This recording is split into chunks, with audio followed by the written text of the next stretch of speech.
El 1 de enero de 2006, a las 6 de la mañana, en Inu, la capital de Moldavia, hacía un frío terrible, -12 grados. La gente se despertó, fue al termostato y lo subió.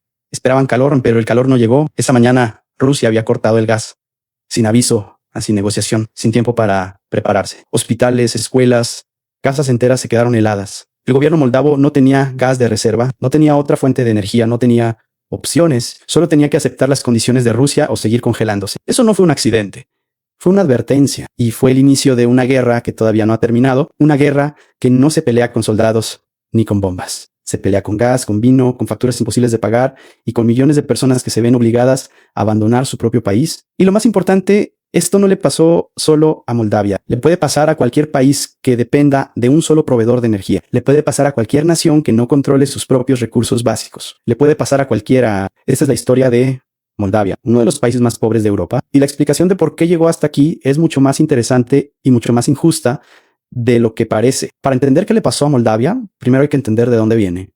Imagina un país pequeño, más o menos del tamaño de la provincia de Buenos Aires, pero con solo 3 millones de personas, sin mar, sin montañas famosas, sin petróleo ni gas propio. Lo que sí tiene es tierra muy fértil, clima ideal para cultivos y una tradición de hacer vino que tiene siglos de historia. Esa era Moldavia dentro de la Unión Soviética, una pequeña pieza de un puzzle enorme.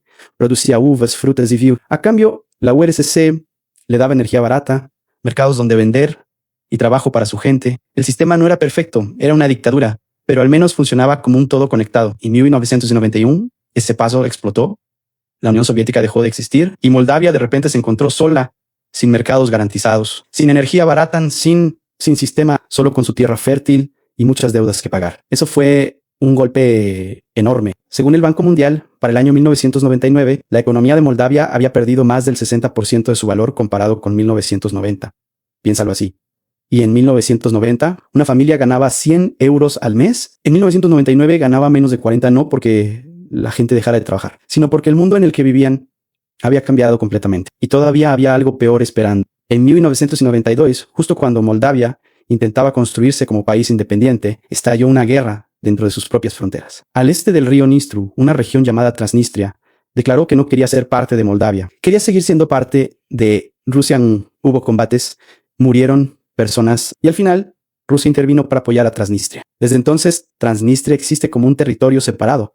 No es reconocido por casi ningún país del mundo, pero funciona con sus propias reglas, su propio gobierno y con el apoyo constante de Moscú, y tiene tropas rusas estacionadas allí hasta hoy. ¿Por qué importa tanto esto? Porque dentro de Transnistria hay una central eléctrica gigante, la más grande de la región, y esa central produce una parte importante de la electricidad que usa el resto de Moldavia. Traducido a algo más simple, Moldavia depende de electricidad que viene de un territorio que no controla, que es apoyado por Rusia y que usa gas que también viene de Rusia.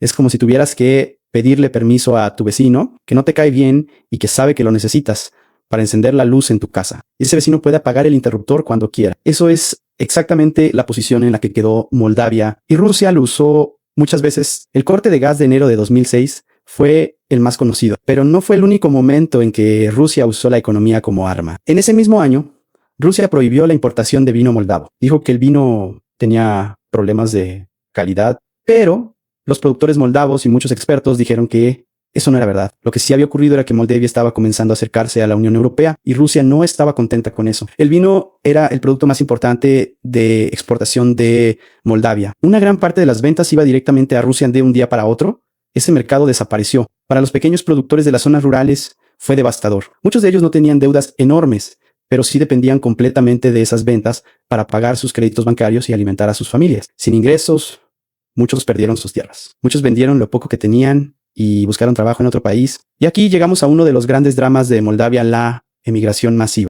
Según el Banco Mundial, para el año 2010, más de 1 millón de moldavos vivían fuera de su país. 1 millón en un país de apenas 2,5 a 3 millones de personas. Eso significa que 1 de cada 3 moldavos se había ido. Padres que dejaron a sus hijos con los abuelos, jóvenes que partieron a Rumania, Italia o Alemania buscando trabajo, familias separadas por años, a veces por décadas. No se fueron porque no amaban su país, se fueron porque en su país no había trabajo suficiente, ni salarios suficientes, ni futuro visible. Y esas personas, desde lejos, siguieron ayudando. Enviaron dinero a sus familias, tanto dinero que ese flujo, llamado remesas, llegó a representar entre el 15% y el 20% del Producto Interno Bruto de Moldavia en algunos años, según datos del Banco Mundial. Piénsalo un momento. Una parte muy importante de la economía de un país entera depende de que sus propios ciudadanos se vayan y envíen dinero desde el exterior. Eso no es un modelo económico sostenible. Es una señal de que algo está profundamente roto. Los años siguientes trajeron esfuerzos reales por cambiar. Moldavia firmó un acuerdo de asociación con la Unión Europea en 2014. Empezó a modernizar sus leyes. Abrió sus exportaciones a mercados europeos. En 2020, los ciudadanos eligieron a Maya Sandu como presidente. Sandu era una economista formada en Harvard con un mensaje claro: Moldavia debía integrarse a Europa, combatir la corrupción y reducir la dependencia de Rusia. Pero cambiar décadas de dependencia no ocurre de un día para otro. Y entonces llegó 2022, el 24 de febrero de 2022, Rusia invadió Ucrania. Para el mundo fue una crisis enorme. Para Moldavia, que tiene frontera con Ucrania, fue algo mucho más inmediato y aterrador. Primero llegaron los refugiados. Cientos de miles de personas huyendo de la guerra cruzaron hacia Moldavia. Un país pequeño y pobre intentó acoger a esa ola de personas con recursos muy limitados. Luego vino el golpe energético. Gazprom, la empresa rusa de gas, redujo drásticamente el suministro a Moldavia. Según la Agencia Internacional de Energía, los precios del gas se multiplicaron por 2, por 3 y en algunos momentos casi por 4 en menos de un año. Para un país donde el salario promedio era muy bajo, eso era una catástrofe doméstica. En Jinú, familias de clase media recibieron facturas de calefacción que no podían pagar. Muchos apagaron la calefacción y usaron varias capas de ropa dentro de sus propias casas. Las personas mayores que vivían solas eran las más vulnerables. El gobierno habilitó espacios públicos como centros de calor. Era el invierno del 2022 y Moldavia volvía a estar en el mismo punto que en enero de 2006. Solo que esta vez la crisis era más grande. Y mientras la gente pasaba frío, comenzaron las protestas. Grupos políticos que querían alejar a Moldavia de Europa y acercarla nuevamente a Rusia organizaron manifestaciones. Analistas europeos, incluyendo los del Consejo Europeo de Relaciones Exteriores, documentaron cómo parte de ese movimiento estaba siendo organizado y financiado desde el exterior para desestabilizar al gobierno de Sandu. La guerra económica tenía su propio componente de desinformación y manipulación política. La Unión Europea respondió. A finales de 2022, aprobó paquetes de ayuda financiera y energética para Moldavia. Rumania comenzó a exportar más electricidad a su vecino. El gobierno moldavo compró gas de otras fuentes, más caro, pero independiente de Rusia. Fueron medidas que ayudaron a sobrevivir el invierno, pero no resolvieron el problema de fondo. Moldavia sigue siendo el país más pobre de Europa, según el Producto Interno Bruto por persona. Sigue dependiendo de una central eléctrica en territorio que no controla. Sigue enviando a su gente al exterior porque no hay suficiente trabajo en casa. Y sigue siendo un país pequeño atrapado entre dos mundos en el europeo, que le ofrece reglas y fondos, y el ruso, que todavía tiene la llave de parte de su energía. ¿Qué puede pasar ahora? Si Moldavia continúa avanzando hacia la Unión Europea y en 2022 recibió oficialmente la condición de candidata a miembro, podría acceder a fondos de desarrollo, inversión extranjera y mercados más grandes. Podría construir conexiones eléctricas nuevas con Europa que la liberen de la dependencia de Transnistria. Podría tener por primera vez en décadas un futuro económico genuino para sus propios ciudadanos. Pero eso requiere tiempo, voluntad política y apoyo constante. Combatir la corrupción no es fácil. Construir infraestructura lleva años y mientras tanto, las presiones externas no desaparecen. Si las reformas fallan, si la ayuda europea se vuelve inconsistente o si la guerra en Ucrania se prolonga generando más inestabilidad en la región, Moldavia podría quedar atrapada en ese punto medio donde está ahora, demasiado comprometida con Europa para volver atrás, pero todavía demasiado débil para dar el salto definitivo. La historia de Moldavia nos enseña algo que va más allá de la economía. Nos enseña que ser pobre a veces no tiene que ver solo con trabajar poco o con tomar malas decisiones. A veces tiene que ver con nacer en el lugar equivocado, en el momento equivocado, rodeado de fuerzas más grandes que tú. Moldavia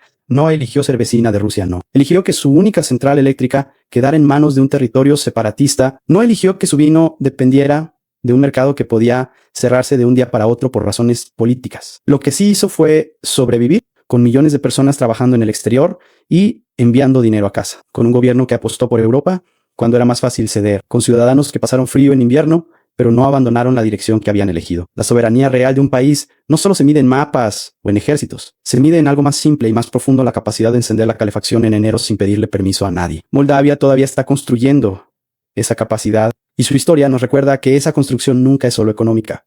Es también una cuestión de dignidad. La próxima vez que alguien te mencione una crisis energética, un embargo comercial o una deuda que no se cobra, piensa en Chi, en una familia con el abrigo puesto dentro de su apartamento, en un productor de vino que perdió su tierra, en una madre que se fue a Italia para poder enviar dinero a sus hijos. Eso es lo que significa una guerra económica cuando la vives desde adentro. Pero aquí está la parte que debería preocuparnos a todos. A lo que le pasó a Moldavia no quedó en el pasado. La energía como arma política está siendo usada hoy en otras partes del mundo. Los países pequeños, los que no tienen petróleo propio, ni ejércitos grandes, ni peso político suficiente, siguen siendo los más vulnerables. Y mientras Europa intenta construir una seguridad energética colectiva, hay decenas de naciones que todavía dependen de un solo proveedor, de un solo gasoducto, de una sola decisión que alguien en otro país puede tomar mientras ellos duermen. Moldavia sobrevivió pero la lección que deja no es solo suya. Es una advertencia para cualquier país que crea que el gas barato, la electricidad garantizada o el comercio estable son cosas permanentes. No lo son, nunca lo fueron. Si este video te ayudó a entender cómo la economía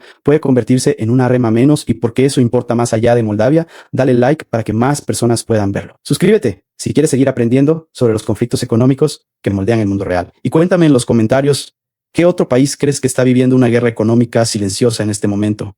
La próxima investigación ya está en camino. Nos vemos pronto.